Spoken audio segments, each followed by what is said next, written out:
So we're here to do some hands-on work, and I tried to wrap my brain around this, and quite frankly, I never submitted my presentation until like 6 o'clock this morning because I'm trying to distill what I think might be helpful for you to get the most out of the lab.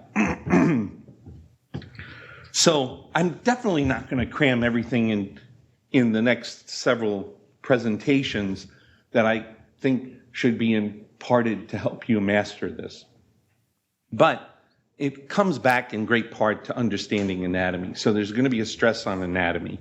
I do want to say, because I wrote a recent history chapter, it was pretty exciting for me to learn that the frontal sinus was actually first depicted by Da Vinci, so that we, as frontal sinus surgeons, have that artistic link and inquisitiveness linked to that brilliant individual.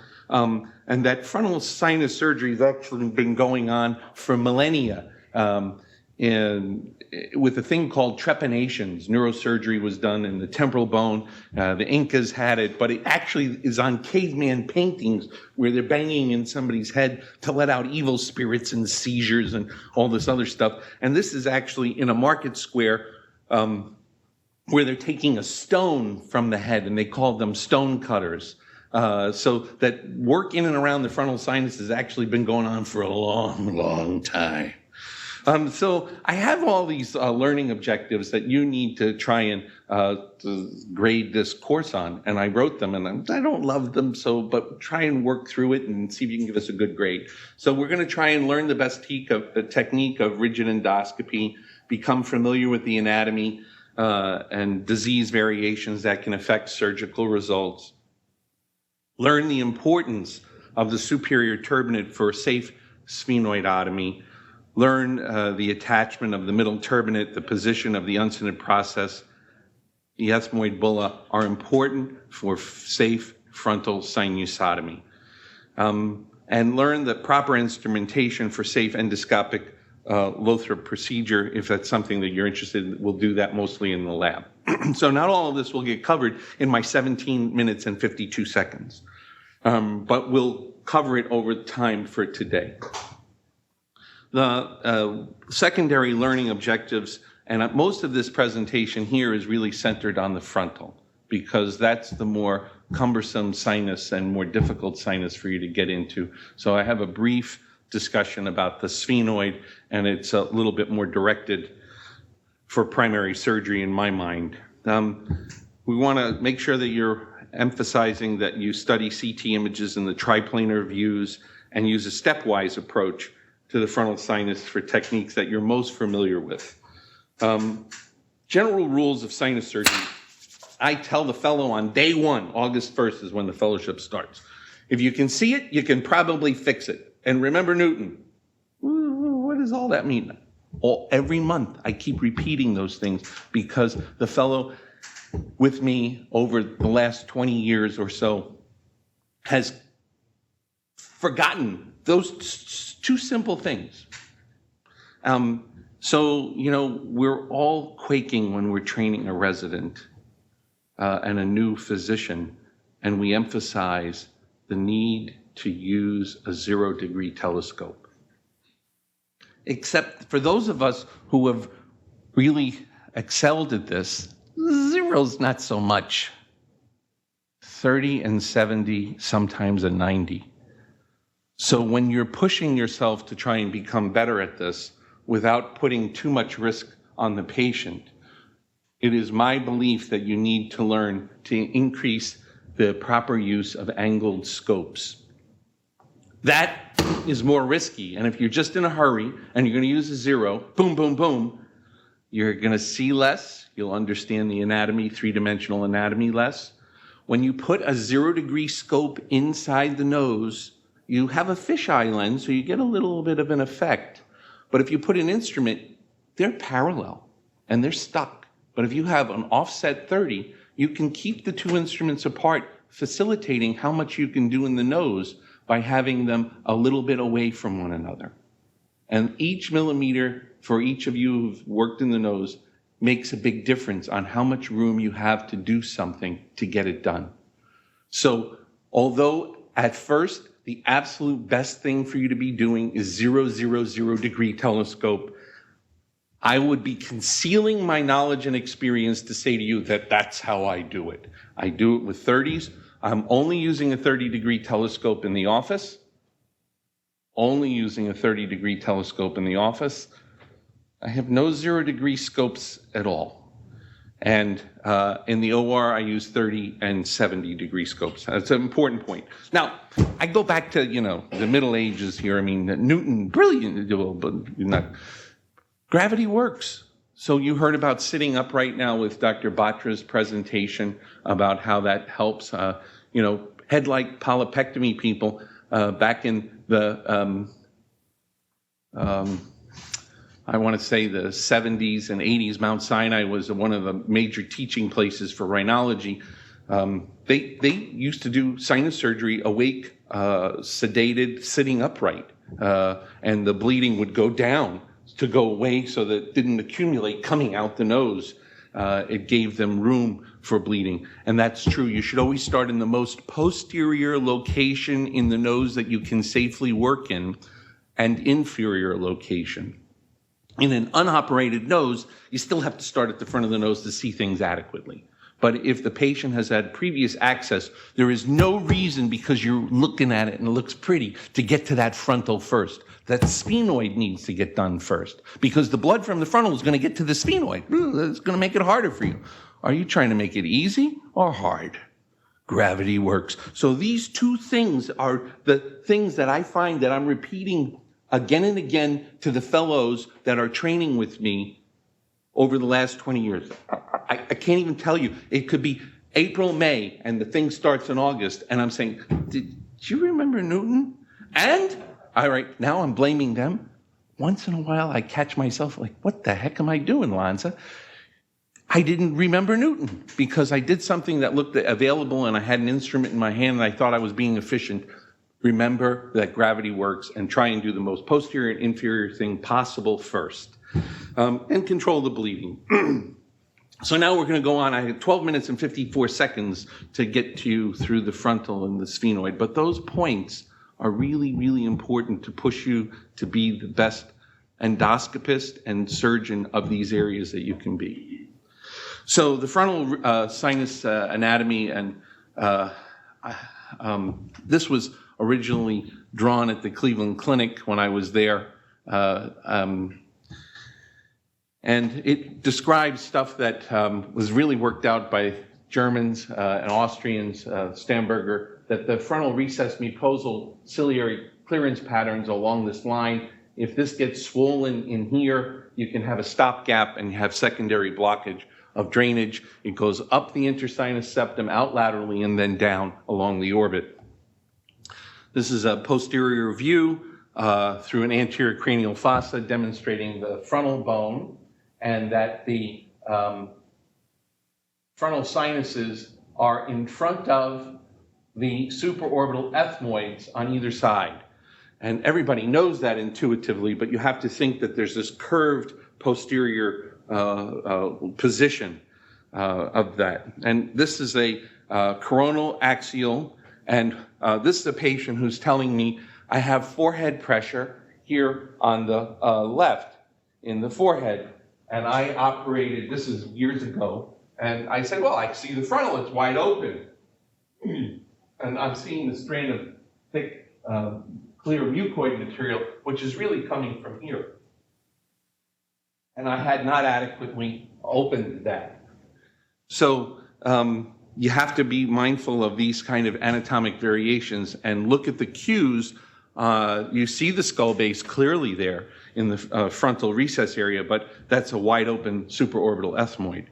So you want to study the anatomy, extent of disease, skill of the endoscopist, instrumentation, surgical history, turbinate resection, and post-op care. All of these are factors associated with success in the frontal sinus and others. I authored a paper, co-authored a paper on middle turbinate resection and how it promoted frontal recess obstruction and poor wound healing. I have now repositioned myself and see that middle turbinate resection done very differently than it was 20 years ago by people trained with headlight ethmoidectomy, lopping out whole major structures, but more limited and more delicate. So I'm an endorser of turbinate resection, but not a resection that's anterior like this that will allow little lateralization and obstruction of the frontal recess. So you have to think carefully about how you might resect. To open the frontal sinuses, you want to do it through the frontal recess, the bulla lamella. Remember its position, uncinate process, retrobular recess, and anterior ethmoidal neurovascular bundle. So do most people recognize this drawing over here from their office, maybe on the wall? Do you have that? This is like subliminally the worst thing that's happening to you, me, and our patients about the position of the superior turbinate. It is absolutely dead wrong. So the prestigious Sniffle, Sinus and Nasal Institute of Florida, has a redrawing of this drawn at the Cleveland Clinic on the website. And if you want to go to that webpage, you can get the idea. And this is critical in how you think about getting into the sphenoid sinus.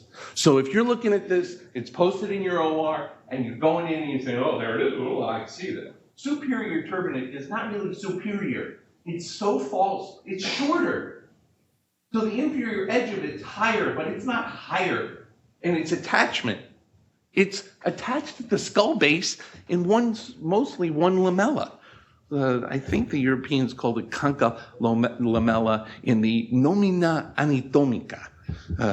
But there's oftentimes a bony lamella descending from the cribriform plate that's one. And if you don't get this relationship, you are not going to get how all of this works and the intricacies around it. So get rid of this picture. I still have it up. And I never called the people in Skokie, Illinois to correct them. So I'm bad about that. But this is what you need to do to think about. Again, drawn at the Cleveland Clinic for clinics in North America that I co-edited and authored. This is beautifully designed to try and replicate the anatomy as we best understood it at the time, and to label all of the things that are there that we should be following. The uncinate process ghosted in the ethmoid bulla with the bulla lamella, with the anterior ethmoid, the frontal infundibulum, frontal recess, a frontal cell, an Agernazi cell, a suprabular or retrobular recess area, the posterior ethmoid with the superior turbinate cut away. And you can see the inferior edge of the superior turbinate is above the middle turbinate, but together there's a bony lamella covering over that. And trying to crystallize that will help you be a far better anatomist and dissector during surgery. So these drawings are based on some work that Heinz Stamberger had done, again, crafted at the Cleveland Clinic. There is this thing called the recessus terminalis, or terminal recess, where the uncinate goes over to the skull base and to the middle turbinate. Pete talked about this. And yes, there was some additional work that shows that it's really not quite like that, which is what I'm going to show you shortly. There's type 1, type 2, type 3 frontal cells, type 4 frontal cells, according to Fred Kuhn and those who worked with him, John Bent. This is not fully embraced, but it helps us speak to one another over the phone. When somebody calls me, oh, I got a type 2 cell here, and blah, blah, blah, blah. I kind of know what they're talking about. I don't know exactly what they're talking about, but there's no specific bone type 2 cell. This is all pneumatization patterns, so they're all somewhat different. This might be like a type 3 cell, type 2 cells over there, if you look at a static coronal image, but they're really just pneumatization patterns. We did some study looking at the middle turbinate attachment and its anterior-most component, and we found that we never published this data. It was actually accepted with minor revisions, and the lead guy and myself, we dropped the ball. It just never got published, showing that middle turbinate attached to the cribriform plate at its most anterior extent in about 37% of specimens, 46% attached to the Agernazi, and 17% attached to the floor of the frontal sinus. So this relevance of how the middle turbinate attaches the most anteriorly has some variation, and it's relevant in getting up into the frontal sinus as to whether or not you have to cut at the axilla, so-called axilla, which is not a true anatomic term. And then, interestingly, the nasal septum attached to the floor of the frontal sinus in about 9% as a Y-shaped pneumatization. So I'm glad I got to this part in my slides because there's about 80 more slides in this slide deck, and I got 4 minutes and 50 seconds. And this one we can go through quickly if you stay focused with me looking at the anatomy. So notice the basal lamella of the middle turbinate going out to the orbit on the left side, and the superior turbinate with maybe a little bone attached to it, and that this is a basal lamella of the middle turbinate into a superior meatus, and they're not one bone there. The uncinate process is coming off of here in the maxillary sinus on that side. This is 2 millimeter jumps that we're going through in the same person's scans to look at the anatomy. And now you can see the middle turbinate has the basal lamella attachment with maybe some superior turbinate. There's a little hook of bone over there. The uncinate's more obvious here. And then the uncinate does this kind of thing. The middle turbinate and the superior turbinate are fused up near the cribriform plate. There's a pneumatization pattern, in the middle turbinate, superior turbinate structure as it comes together at the skull base. The uncinate process here, perceived bulla ethmoidalis or ethmoid bulla.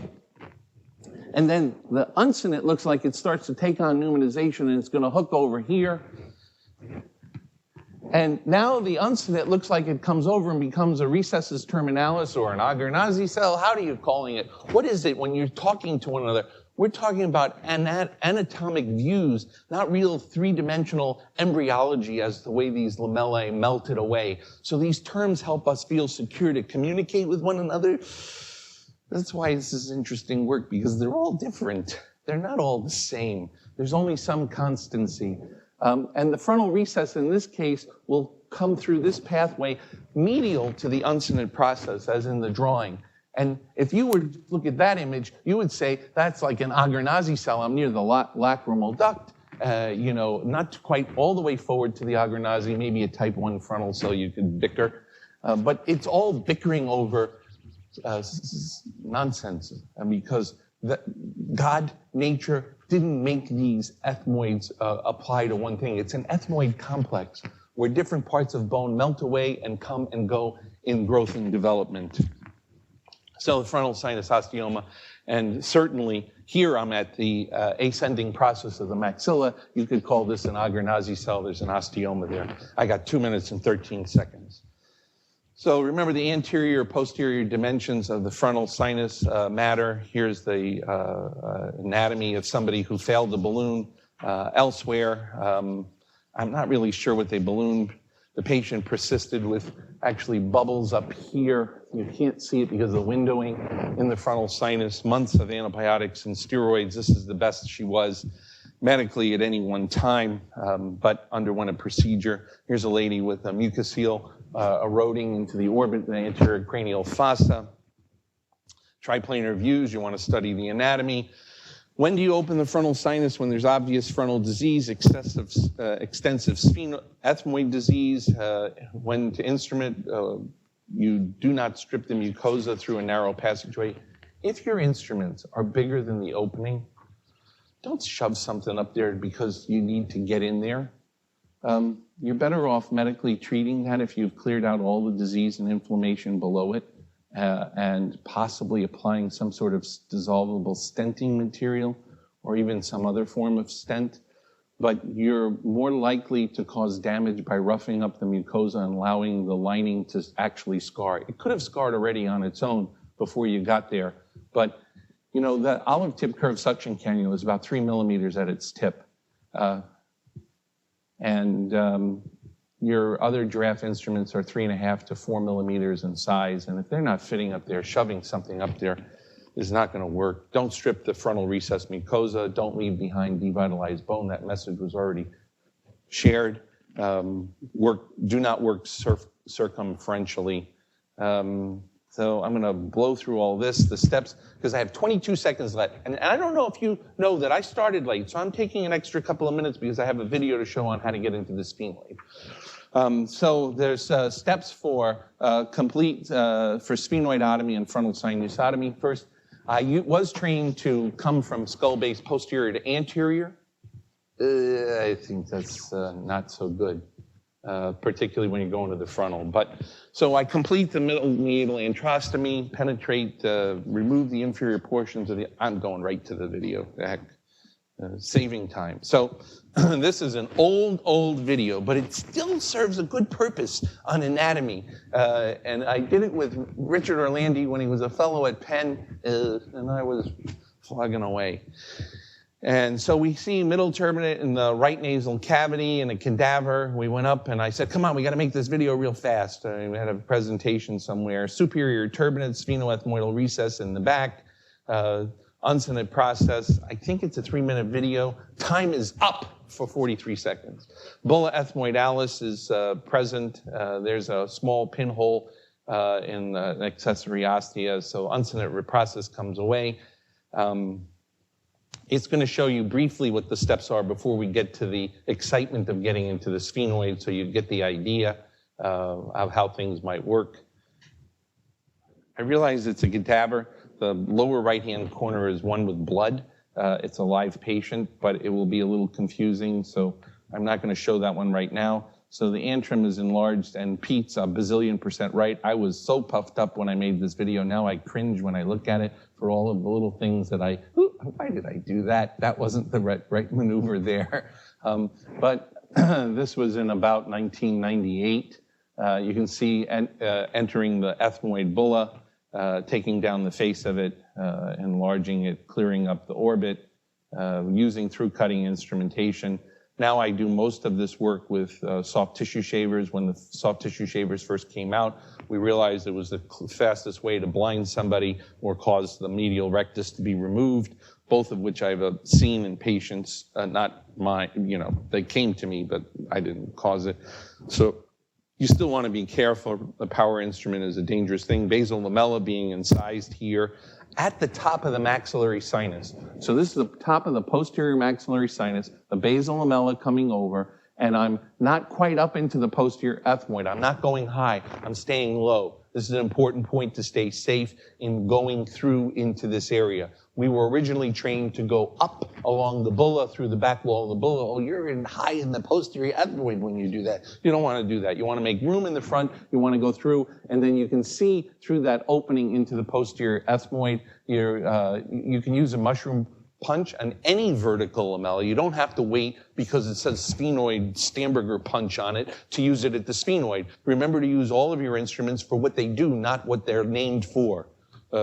Because you use frontal instruments in a lateral maxillary sinus, but they're frontal. So you want to take care about that. So we're getting closer to the end of that because I'm 3 minutes into my video. Oh, I'm all right? You're letting me go? Okay, I'm going to take my time. So this is a posterior ethmoid here. Here's the superior turbinate down in here. Now, for a long time, there were naysayers, oh, how do you know that's a superior turbinate? I mean, it's a superior meatus. I'm in that space. I'm in that thing in the drawing that I showed you is where the location is. And so to try and make the point on this video, I use a backbiter on the back end of the middle turbinate. I'm clearing out to make more space in there. And you can see, now I don't find that I use this instrument back there. Now I use a soft tissue shaver, and I might take out just a little bit this, trying to maintain some stability here so I don't have this wobbly middle turbinate at the end of the surgery. It's delicate. It takes time to, get the finesse for this so it runs smoothly. So clearly the inferior edge of the superior turbinate.